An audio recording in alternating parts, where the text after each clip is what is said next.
functional movement, fitness. Probably would want to start here, and it's drawing time.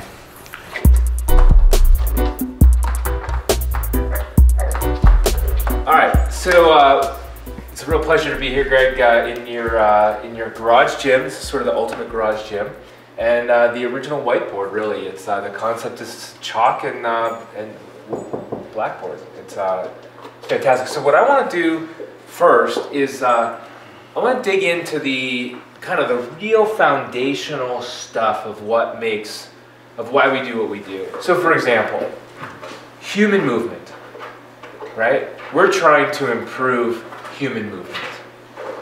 The basic air squat, which has, seen ridicule in a lot of strength and conditioning communities, is the ideal foundation for good human movement.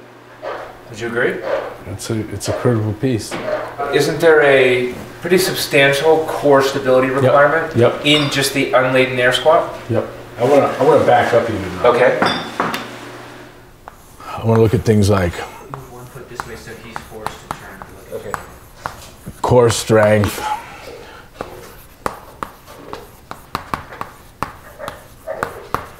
functional movement,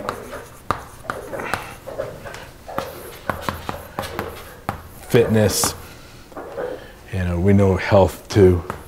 But one of the things that we've found to be helpful and now later essential is given some rigorous definitions to some of these things that we're talking about already. So we're already on the subject of core and core strength.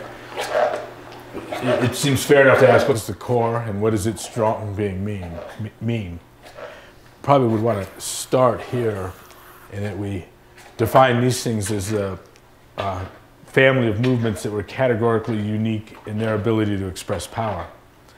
Now when you get to here, and it's drawing time, and I got a guy in a squat, we can talk about this integration, this wedding of the pelvis and spine.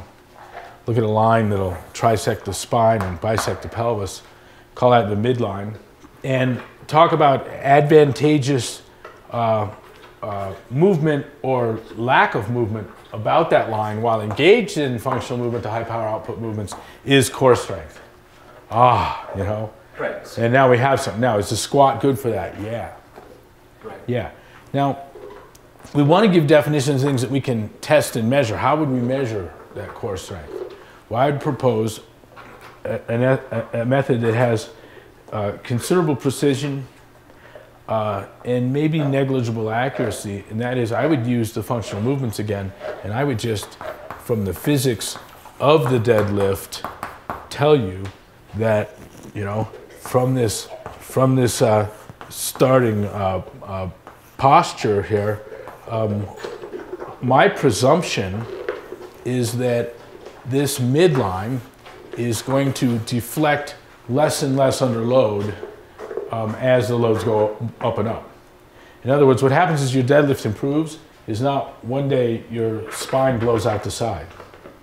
Right. What happens is you get stronger and stronger and stronger, and what deflection is there becomes negligible. I'm going to work under the assumption that overhead squat, deadlift, back squat, all of our movements, even the inverted handstand, push-up, and handstand, are having an impact on this, are improving this midline.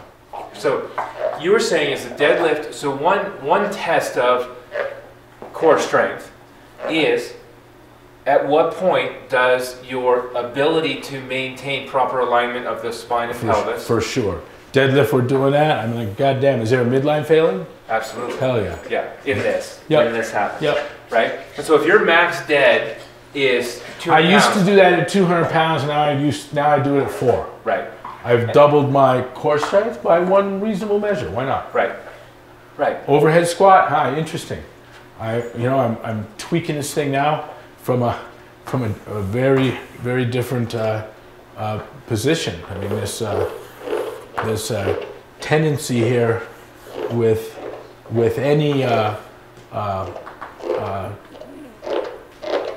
deflection at all here, I get a change on the moment about the hip. And so as this comes forward at all, I get a very pronounced moment about the hip and what, midline again. And now from higher up, maybe than here, very different, very different. Right, you're going to be obviously working with different loads. If your max dead is 400, you're not going to be taking 400 overhead. This beautifully, pendulously gets to hang with no control being required. Right.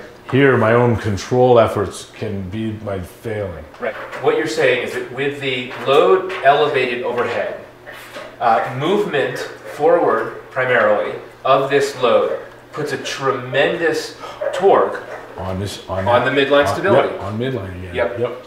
And so your ability to navigate full range of motion with the overhead squat requires substantial midline stability. Tell me we're not making this line stronger.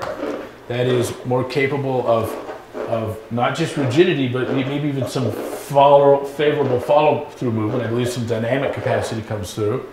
In terms of these movements, I'm not going to buy it. Right. I define core strength for our purposes. I look at the geometry, and I'm not at a loss for how to attack that line. Right.